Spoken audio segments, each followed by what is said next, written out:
You think you're in control of your own decisions, but maybe that's not really true. From small everyday choices to major life decisions, we're often guided down paths we don't even notice. Did you really make that choice yourself, or did someone subtly push you in that direction? The most effective influences are almost invisible: a casual remark, advice disguised as a suggestion, or even an intentionally triggered emotion. Those who master the art of manipulation don't give direct orders. Instead, they operate behind the scenes, letting you believe every decision came entirely from your own mind. Ever had that strange feeling of changing your opinion without quite understanding why? Maybe an idea was subtly planted in your head. This is the quiet, unsettling reality of the world we live in. Either you're influencing or you're being influenced. There's no middle ground. But there's something even more intriguing. What if you were on the other side?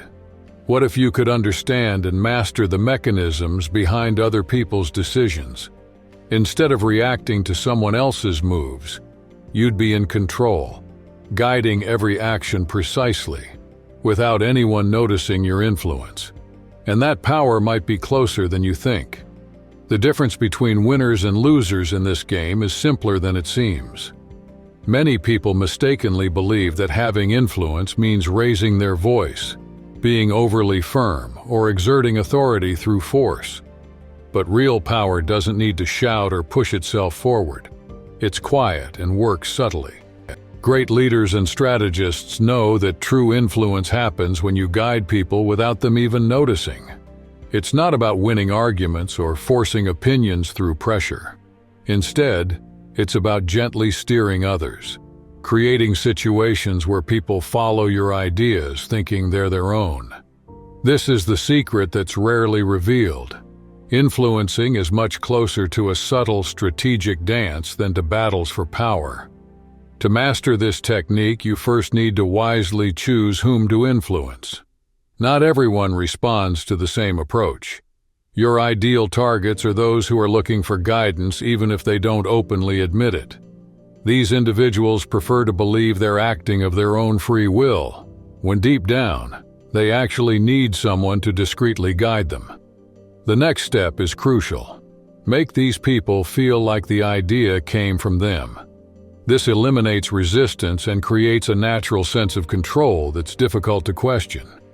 If you want someone to take a specific action, never give direct orders. Instead, plant small suggestions and subtle hints that lead them to the conclusion you desire. This way, your control stays hidden, and those being guided always feel they're the ones in charge, following exactly the path you've laid out. To influence without raising suspicion, introduce your ideas discreetly and let people reach their own conclusions. A subtle nudge here, a suggestive comment there.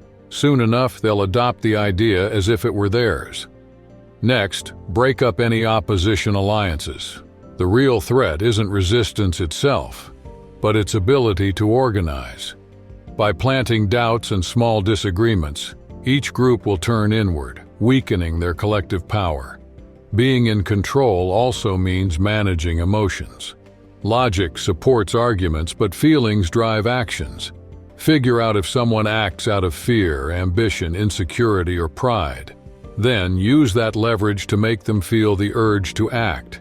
Instead of giving direct orders, spark the desire for change, making it feel like the motivation comes from within.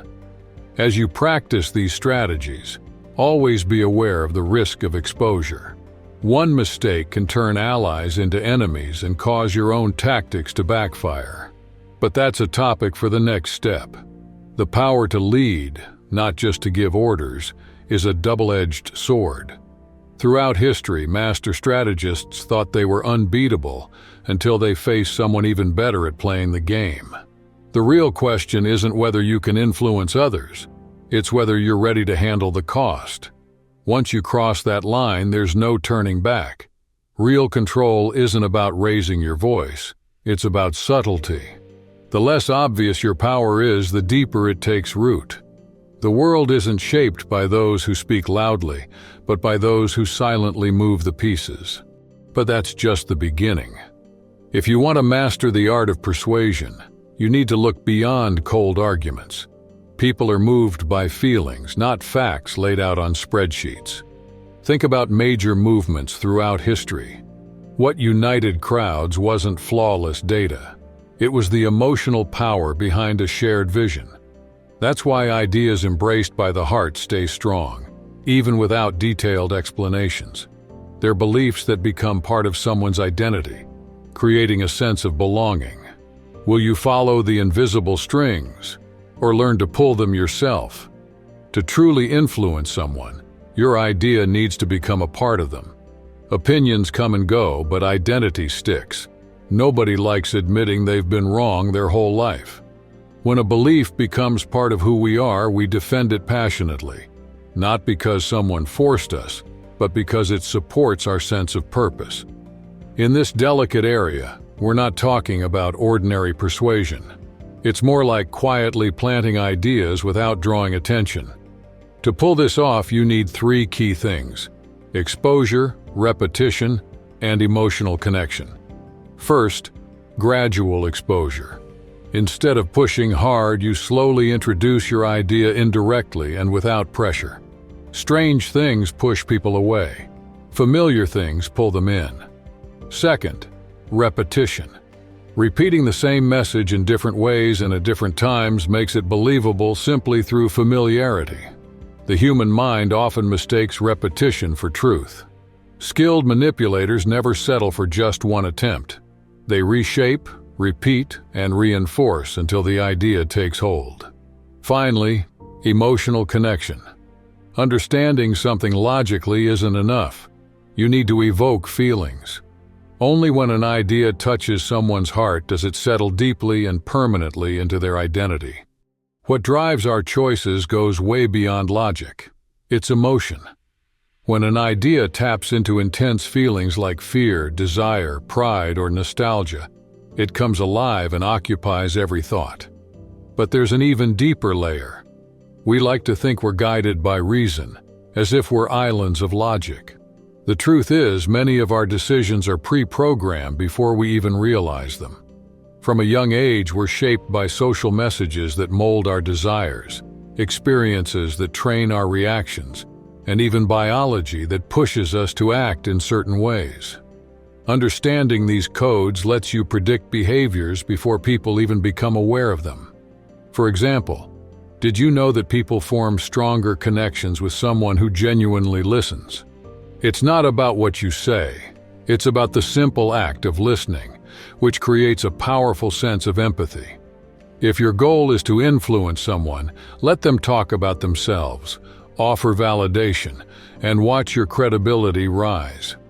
Another powerful strategy is to tap into people's fear of losing something.